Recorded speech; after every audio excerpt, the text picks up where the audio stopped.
Welcome back, Seahawks, to another edition of Seahawk Central News, your source for the latest in UNCW news and entertainment.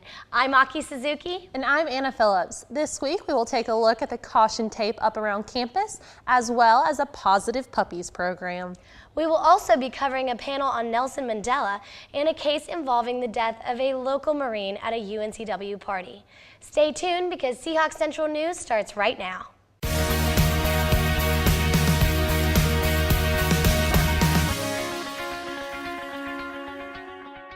In the aftermath of last week's ice storm, debris was down and caution tape was up all over UNCW. I spent some time looking into it. Let's check it out.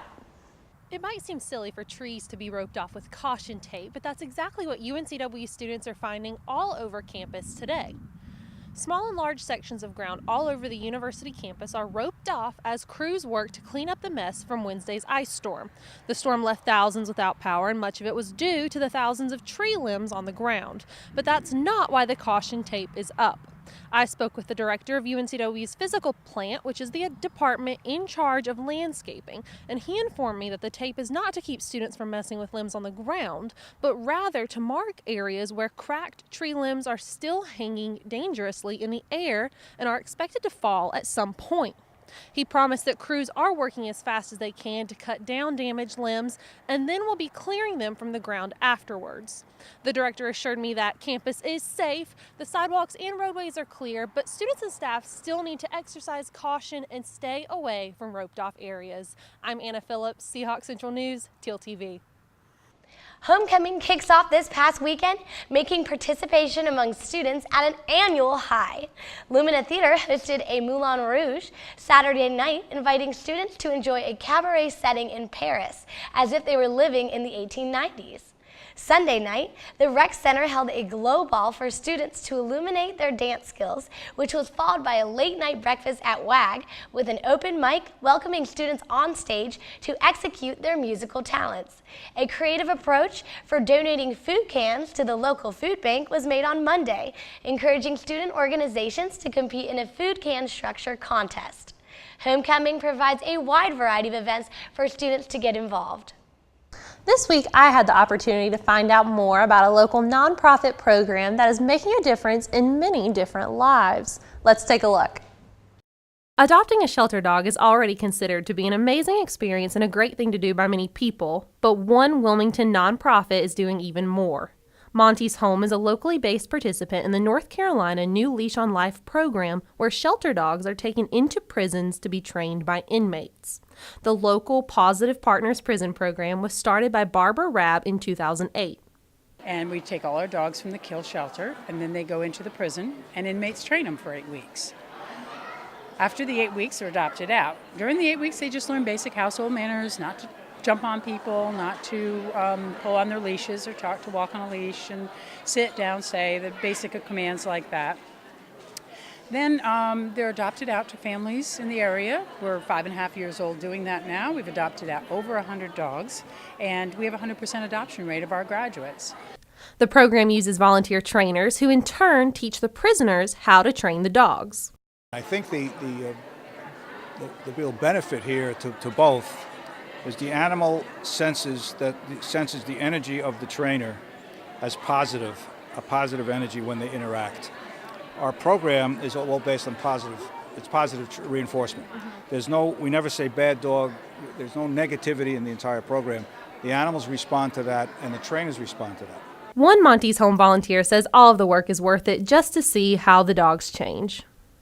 It's what I see the day that we select this dog from the shelter. It's that dog that I saw that day that is fearful or is uncertain of what's going on, and then it's that dog that I see 8 weeks later and is just a completely different dog, a completely different personality, and they're so ready to be in someone's home and to be loved and to give love as well. Rab says that it isn't just the dogs who benefit from the program. I can show you inmates that are our trainers who have gotten jobs on the outside. I can show you inmates that's changed their lives, and even ones that'll never get out of prison. They're setting an example for their children, and they're telling their children about being responsible and that they're doing something good to give back to the community. Since its start in 2008, Monty's Home has adopted out over 100 trained dogs with a 100% success rate. You can find out more for yourself at montyshome.org. Homecoming week is not only full of school spirit, but also diversity. Students and other members of the Wilmington community joined together this week for UNCW's 21st Intercultural Week. This tradition promotes diversity and celebrates rich cultures found on campus and within the city of Wilmington.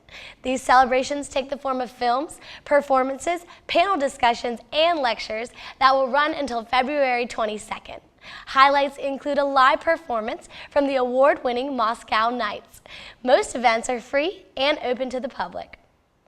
The College of Arts and Sciences has selected a new dean. Aswani Voletti will step into his position starting July 1st. Voletti currently works as the interim dean at Florida Gulf Coast University.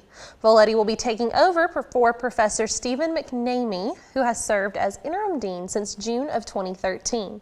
The College of Arts and Sciences is the largest at UNCW. Voletti will oversee advances in curriculum and administrative affairs of the department. The UNCW Department of Theater is currently hosting a production of We Are Proud to Present, a presentation about the Herero of Namibia. Directed by Anne Berkeley, it tells the behind-the-scenes story of actors rehearsing for what is known as the first genocide of the 20th century in Southwest Africa. The production takes place inside a theater and rehearsal room and is totally scripted, though it looks like improv. The show runs February 20th through the 23rd in the Cultural Arts Building. According to Wilmington Police, the death of a Marine last weekend was the result of a car crash after a fight.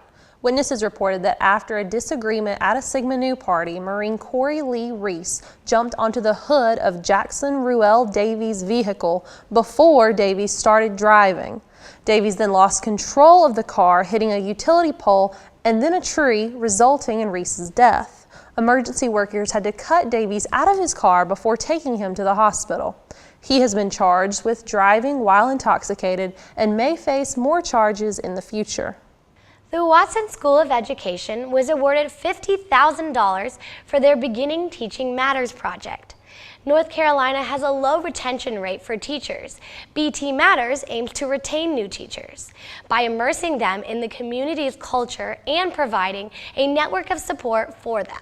The program provides teachers with 0 to 3 years experience, weekly meetings to provide ideas and resources for their classrooms. Rumors have been bouncing all over the internet, and last week Comcast officially announced that the company plans to buy Time Warner Cable. The government has to approve this purchase, but if it does happen, Comcast would become the largest media corporation in the country. Experts at CNN have said that this merger probably wouldn't change much for Time Warner users. If anything, it would be logical to think the customers might have access to the greater selection of channels that Comcast offers. Facebook has taken a stand to embrace the different sexual identities of its users by adding a third custom gender option for American profiles.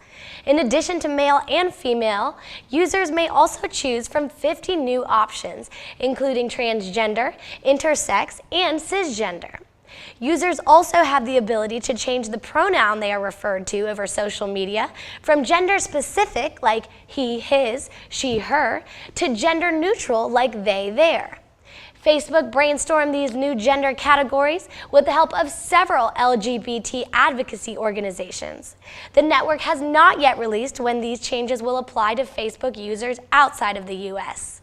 An alarming number of people have gotten the flu virus in North Carolina this season. The State Department of Health and Human Services reports that most of the victims were between 25 and 49, but people of all ages have fallen victim to the virus. Last year, 59 people died from flu-related symptoms, most of whom were over the age of 65. UNCW students can receive the flu shot for $20 at the Student Health Center in DePaulo Hall. Flu season runs from early October all the way to mid-May. Well, Seahawks, that's all we have time for this episode. Until next time, I'm Suzuki. And I'm Anna Phillips saying, so long, Seahawks.